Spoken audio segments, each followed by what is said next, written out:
Okay.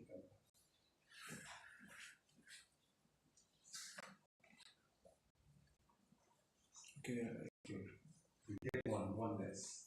Okay, so now let's delve a little bit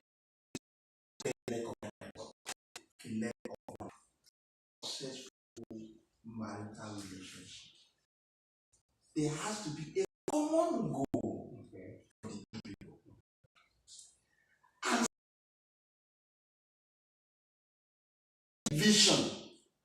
Just two different people coming under the same roof.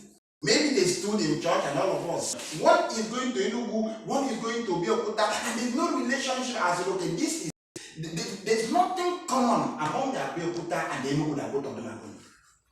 So if you want to have a successful marital relationship, okay, the man and the woman must have a shared vision. Okay. Where will they go to that vision? Okay. Now, let's come back to the church. Unfortunately, you see an average young guy that wants to marry. Who is he looking for to marry? He's looking for a good girl.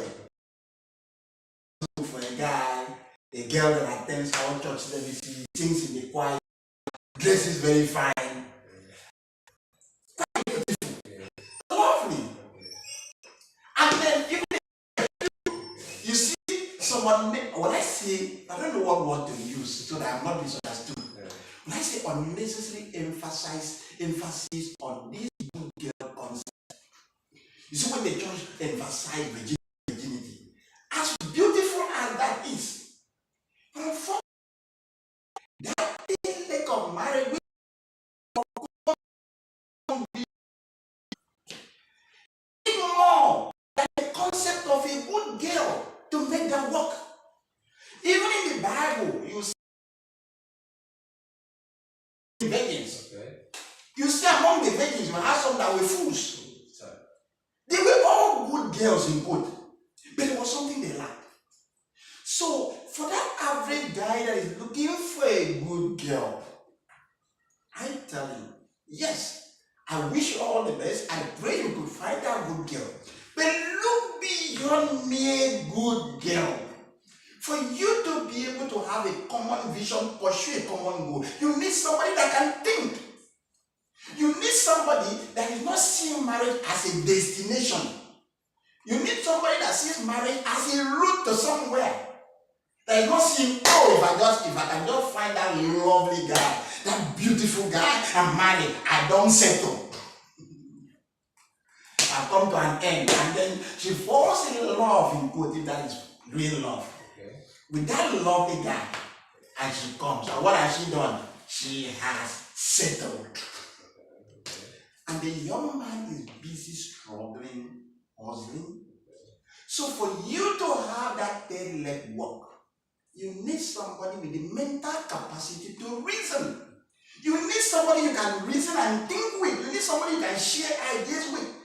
You need somebody that is a little bit creative. I mean, if you have to, somebody that can complement you. I mean, you come from one perspective, she comes from the other one. Unfortunately, an average man also seems to misconceive the or how do I say, abuse or consciously or unconsciously walk against that leg of oneness. And what does he do? He says, the Bible says, I am the head of this home, and he's the king. And his wife is just there more like a servant. Whereas both parties have things they have brought into that marital relationship. They are supposed to complement each other to achieve that shared vision, that shared goal, that objective they're pursuing. The lady is not just supposed to come and be dormant. So in that context, what was I talking about?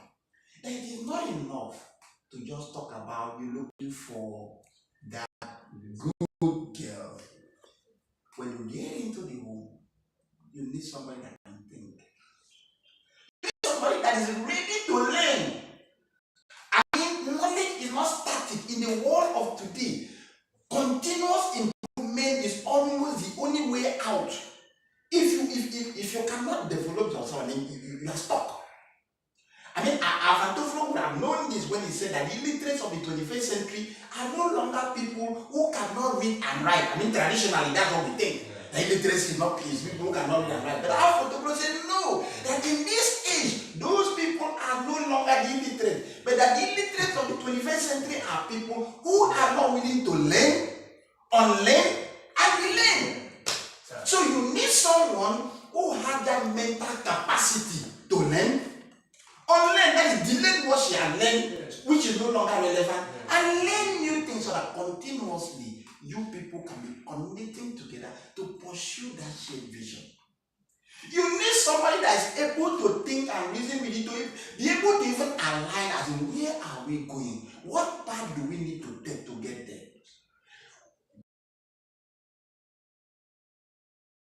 If you are marrying someone who is only that good girl, comes into the house, beautiful, good for you, she becomes more like a liability. Whereas in the marital institution, each of the parties is supposed to be the asset to the other.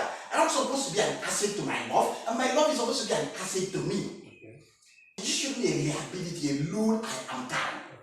But where that understanding of that leg of one into the house, so to say, or the lady gets stuck with the man, and then before you know her life, instead of her life improving, picture life. I mean, if one person can produce a thing, I mean, if you hear of energy and synergy, energy is, I mean, what one person can produce. When you marry, that's a combination of energy that's supposed to produce better results. But how come you see some people, they were thriving the moment they marry, they are going down. Go and become better, you guys can achieve more. If I certain things you thought you were impossible, I mean, being able to bring out that hidden potentials in your picture in school those days, when they used to teach us kinetic and potential energy, if you offered integrated science or physics. I mean, typically they will say potential energy is that energy that is stored. You won't know that energy is there. Then kinetic energy is the energy that is in motion, you can see moving. Now, when you get into marital relationship, one of the rules of the partner is supposed to wake up that potential energy, that thing that is lying down, and move it into a dynamic form that produces the result that people can see. That way people can say, wow, you see this lady I used to see, can you see? She has changed you. See her capacity or see the man.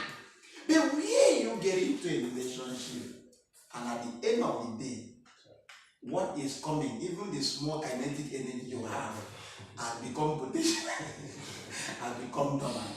Indirectly is saying that third leg of that relationship was not made. Which, in my opinion, even if you had stood in front of the church and people sang for you, you collected marital, you collect marriage certificate, you snap picture, deep inside me, I'm not convinced there was marriage. Because that for you to have marriage, like I said, my perspective is you must have 3 complete legs. So now we talk about complementing each other. So you get married to somebody, like, in fact, I don't know whether I should use the word married to, because some are not marriages, even though we claim by the society standard. Maybe because we ate rice and attended the wedding reception, we thought it is marriage. But maybe for the sake of not finding another better word, let me just use the word marriage.